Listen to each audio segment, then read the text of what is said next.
plus de 2500 fêtards avaient décidé de se réunir dans un hangar désaffecté à Luron en Bretagne. Dans l'esprit des manifestants, la fête a pris le dessus sur le virus. C'est là qu'une rave party gigantesque et totalement illégale s'est déroulée durant presque 72 heures. Si de nombreux participants ont été verbalisés à la sortie de l'événement, un jeune homme identifié comme étant l'un des organisateurs de la fête est incarcéré depuis lundi soir. Il risque jusqu'à 10 ans de prison. Un mec de 22 ans qui n'a pas de casier risque 10 ans de prison pour avoir fait danser des gens le soir du Nouvel An. Dans la matinée, les participants qui quittaient les lieux ont été verbalisés pour non-port du masque et rassemblement illégal.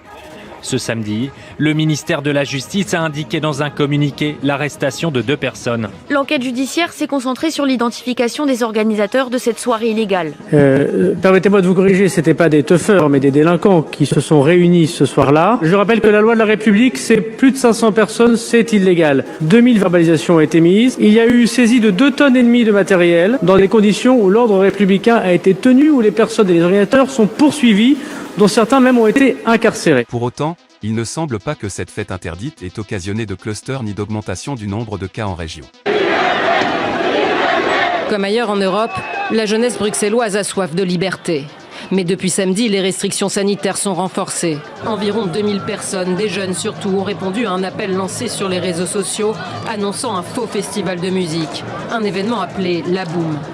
Alors que la fête bat son plein, la police anti-émeute intervient pour y mettre un terme et disperser la foule.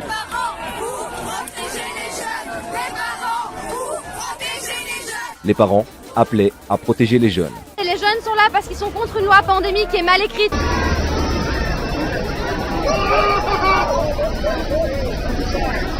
Dès mercredi, le parquet a ouvert une enquête pour identifier les organisateurs de ce rassemblement. Mesdames et messieurs, l'arrêté du préfet de police interdit cette zone. Merci de rentrer chez vous. Les drones seront utilisés pour renforcer les contrôles et diffuser via des haut-parleurs les messages d'interdiction. Toute personne qui ne respectera pas ces consignes s'expose à une amende de 135 €. Habituons-nous à essayer de vivre ensemble le temps présent. Ce sont des citoyens et des citoyennes avec des droits et des devoirs. Et vivez le moment présent. Hier, elles n'étaient pas ouvertes, elles le sont aujourd'hui. Si on arrive à bien s'organiser collectivement, à continuer de vacciner, ce petit moment de liberté retrouvée collective qui est le fruit de nos efforts collectifs. La distanciation sociale demande à ce qu'on n'ait pas plus de 10 personnes au même endroit. C'est la distanciation sociale qu'il faut respecter. Alors, on vit dans un pays où il y a des libertés qui sont annihilées, c'est problématique. C'est la deuxième évacuation de rassemblements publics dans les rues de la capitale. Paris, illustration la nuit dernière avec une fête géante aux Invalides qui s'est soldée avec un affrontement avec les forces de l'ordre.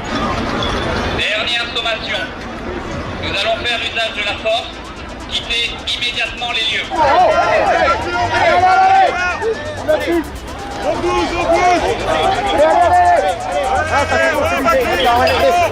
On voit Roland Garros, il laisse jusqu'à 23h30 parce que c'est une grosse affiche. Les riches, on les laisse tout faire.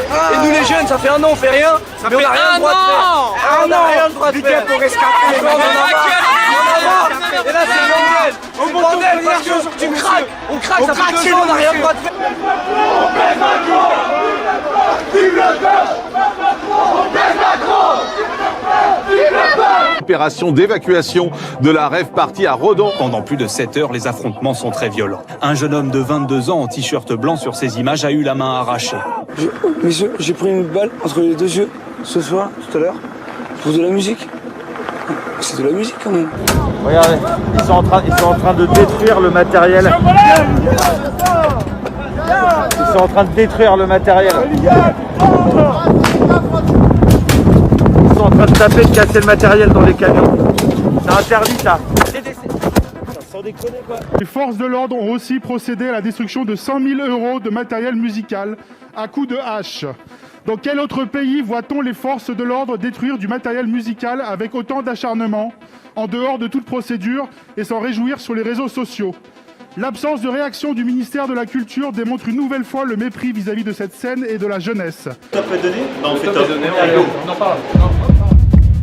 Bienvenue, amusez-vous, faites la fête, aimez la musique, soyez libres en continuant d'être citoyens.